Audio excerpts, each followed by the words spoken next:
Welcome back to Things You Don't Know. Why am I talking so weird? Well, because tonight we turn to a date that can make perfectly sensible people glance at the calendar and feel a chill they cannot quite explain. A date that has inspired warnings, whispers, horror films, travel cancellations, and nervous laughter. A date that arrives already wearing a shadow. Friday the 13th. Yeah. And it really does have that effect. You can tell people, oh, it's just a date, and they'll agree with you. Then they'll still say, maybe I won't start anything important today. And that's the part I find fascinating. People mock it and obey it at the same time. Yeah. Now, that tells us that superstition does not need total belief in order to survive. It only needs a little anxiety, a little repetition, and a good story. And Friday the 13th has become known for many good stories. Some are old, some only pretend to be old, some come from religion, some from folklore, some from later fiction and film, but together they build one of the most durable superstitions in the modern world. And it's more than just 13 is unlucky. It's that this date feels assembled out of separate fears, like somebody took a handful of old warnings and stitched them together into one bad omen. Whoa, yes. Ladies and gentlemen, that is very close to what actually happened. So tonight, we're asking what the legends actually are, where they came from, and why people keep passing them on.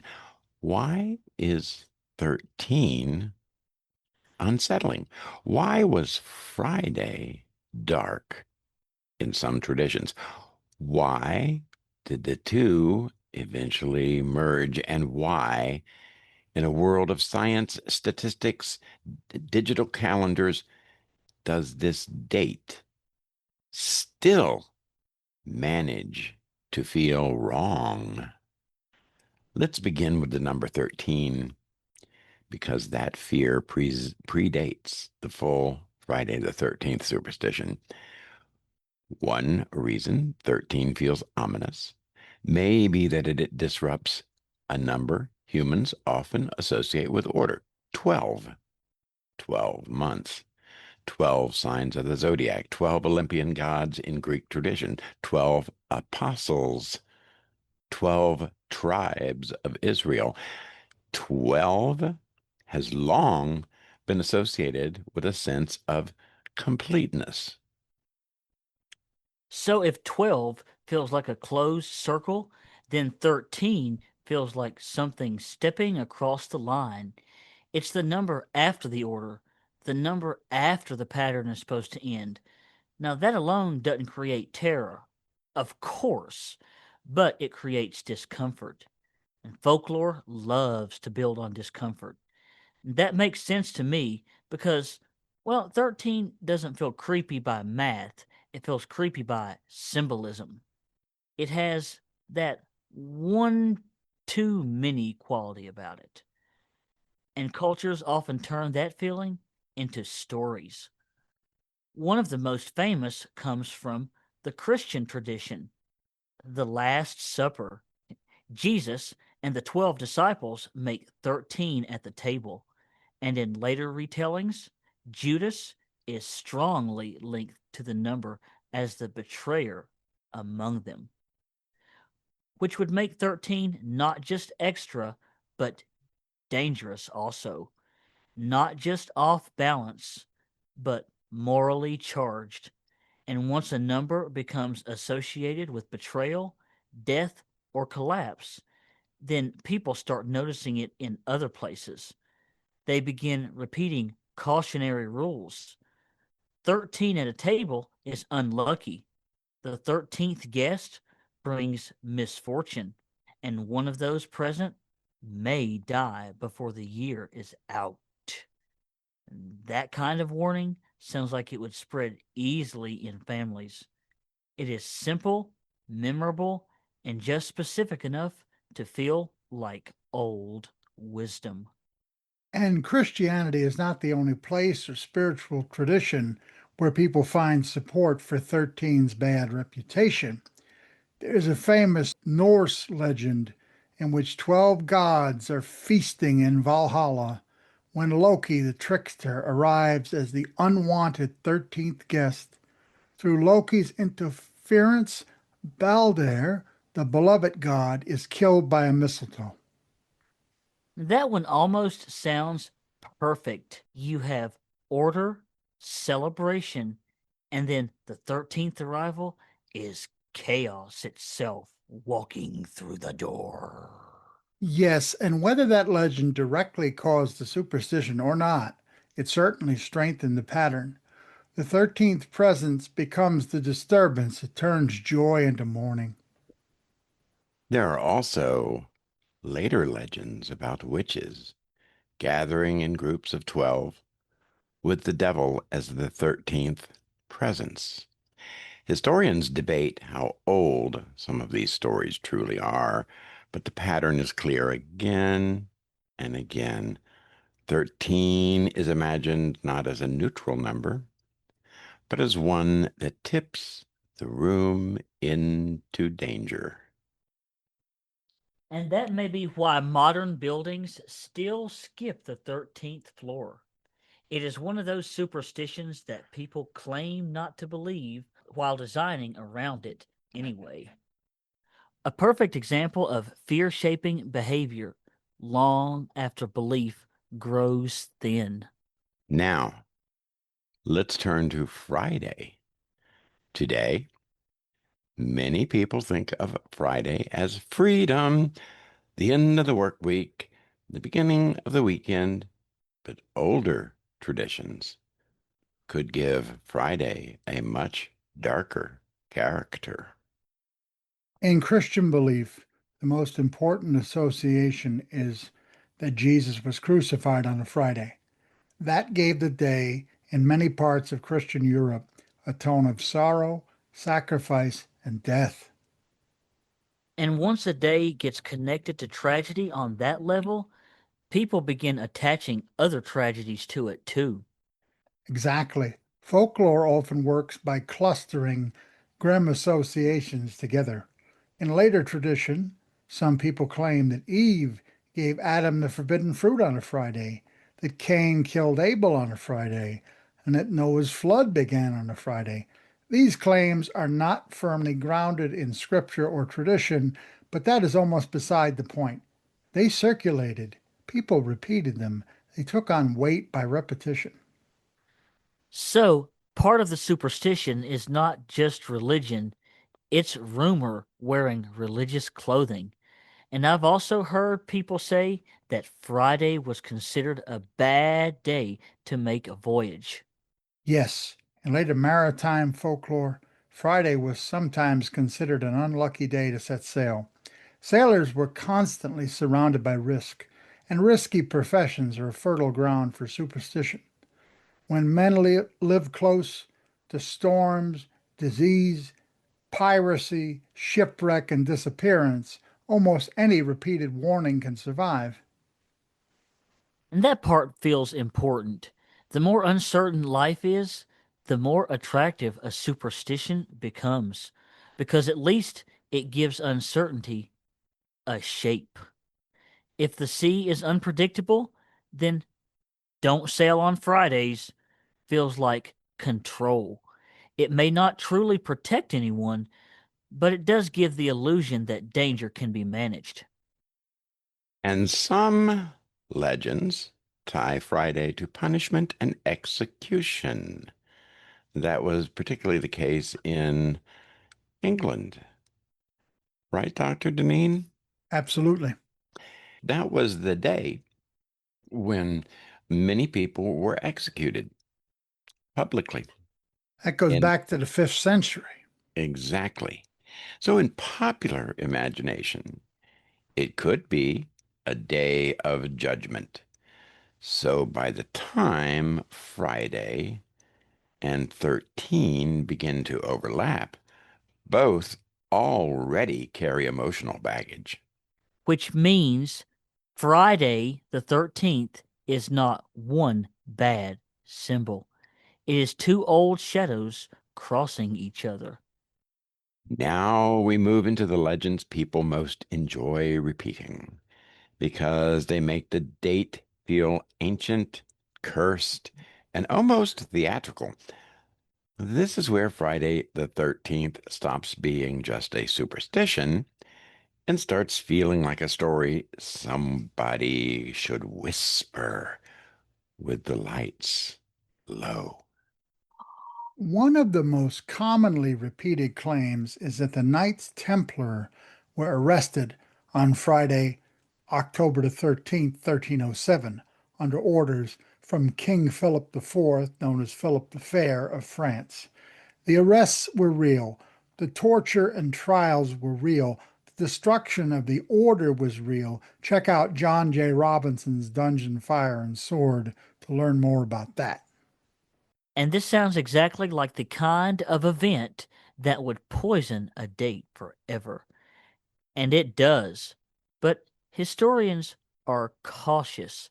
While the event absolutely happened, there is little strong evidence that people immediately began fearing Friday the 13th because of it.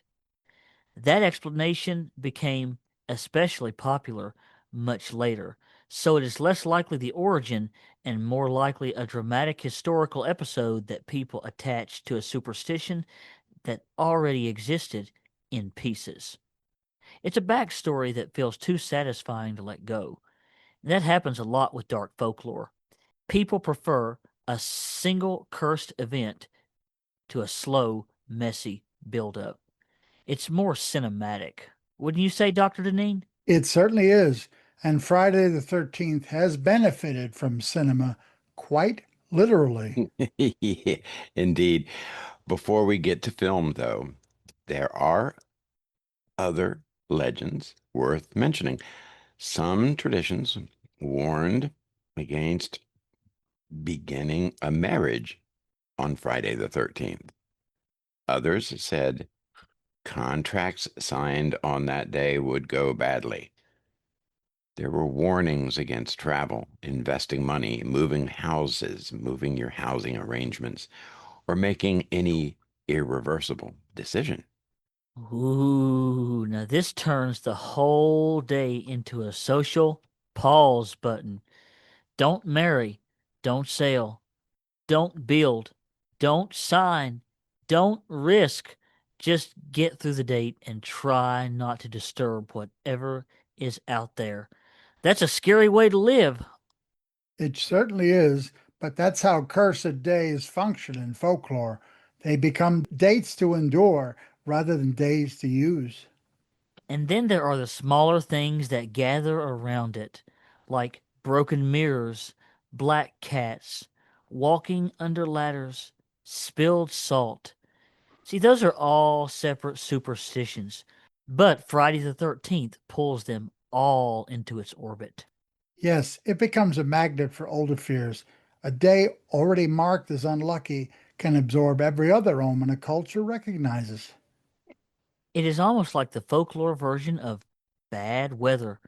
All the little clouds come together over one square on the calendar. So let me push this a little further because this right here is where people get hooked. Are we dealing with one superstition or a bunch of separate superstitions here that were eventually bundled together and sold as one? Well, Chandler, let me tell you, the second answer is closer. Fear of 13 has its own story. Fear of Friday has its own story. Fear of unlucky beginnings, whether voyages, weddings, business deals, has its own history too. What makes Friday the 13th so powerful is that all of those fears eventually converge into one memorable, spooky package. Yeah, so it's a superstition made of recycled parts, huh? Yeah, although the recycled sounds a little too tidy. These parts were layered over centuries. Religion adds one layer, folk warnings add another, then literature and newspapers spread the phrase, and horror films intensify the mood. So by the time modern people inherit Friday the 13th, they are inheriting a heavily decorated fear. And each generation adds its own decoration. Medieval people might say a curse. Victorians might say it's an omen. Modern people, well, they might say, I know it's silly, but I'm not taking a flight today. Exactly. The language changes, but the impulse remains. And there's something else going on too. Friday the 13th permits people to externalize anxiety. If you already feel uneasy, the date lets you say, maybe it's not me. Maybe the day itself is off. That is an insightful point, Dr. Weaver. Superstitions can serve as containers for anxiety.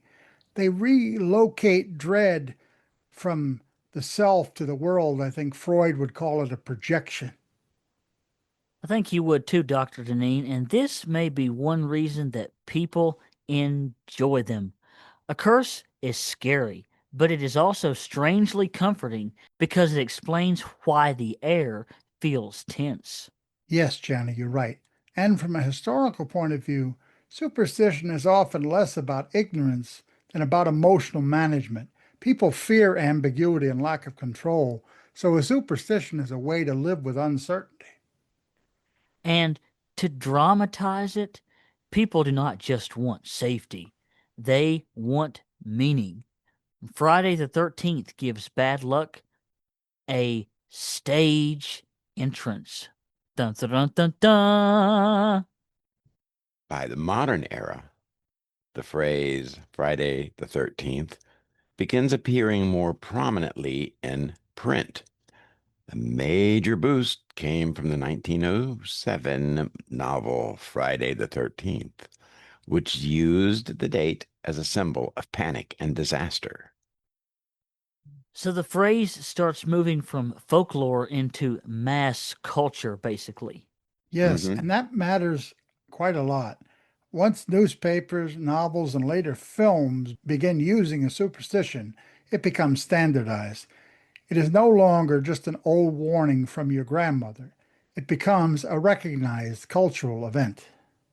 And then horror cinema takes that and pours gasoline on it. Exactly. The Friday the 13th film franchise did not create the superstition, but it changed its emotional texture. After that, the phrase no longer only evoked bad luck, it evoked stalking danger, isolation, blood and darkness, and the sense that ordinary spaces like campsites and cabins could suddenly become deadly. Which is probably why even people who know nothing about medieval legends still react to the date. They have absorbed the atmosphere, even if they do not know the history. Very true. Modern culture often preserves the mood of old beliefs even after the original reasons are forgotten about. Now we come to the deeper question. Why did these legends arise at all? Well, my instinct is that humans hate randomness. We say that we can live with uncertainty, but we would rather have a frightening explanation than no explanation at all. That's a major part of it. Human beings are pattern seeking. We notice coincidence and often treat it as design. If several bad things happen on a Friday the 13th, those stories get remembered. If nothing happens, it passes quietly. So the evidence begins to tilt in memory even when reality does not. Now, that is confirmation bias in haunted clothing. Exactly. And in older societies, the bias itself is strengthened by oral tradition. One person says their horse went lame on Friday the 13th. Another person in the village says a child fell ill. Another says a storm wrecked their trip. Soon enough, the date itself becomes a suspect. When scary stories are easier to preserve than ordinary ones, nobody gathers the family around to announce, well, nothing unusual happened on Tuesday the 11th. Fear is sticky. It clings to memory. There's also the social function of superstition. Warnings about unlucky days may once have served as a form of caution. Don't rush. Don't gamble everything. Don't assume control over a dangerous world. In that sense, superstition may carry a practical message inside its irrational shell. So, even a false belief can survive because it rides on a true feeling. Life is fragile, outcomes are uncertain, and people want some ritual way to respond to that. Yes, that is why these legends come about. They're not random nonsense, they're emotional structures. There are ways communities organize dread. Absolutely, Dr. Deneen. And the more we talk about it, the less Friday the 13th feels like a superstition and more like a haunted storage room. Every generation walks in and leaves another fear behind. Chandler, that's an excellent image for it. It stores betrayal, disorder, shipwreck, punishments, failed beginnings, cursed timing, and later cinematic violence. It keeps collecting meaning. And that is why it still works. Even if I do not literally believe that the date can harm me, I have still inherited the atmosphere of people who did. Yes, you're certainly right. The date becomes what we call a cultural ghost. It has no body, no provable power, and yet it can still enter a room. And that may be the most unsettling part. Friday the 13th survives because nobody has to fully believe in it. They only need to participate a little. You know, make the joke, avoid the trip, skip the 13th floor, feel the hesitation. The superstition feeds on their tiny cooperation. And culture is also very good at sustaining such things. Especially when they're emotionally vivid. So, what are the legends of Friday the 13th?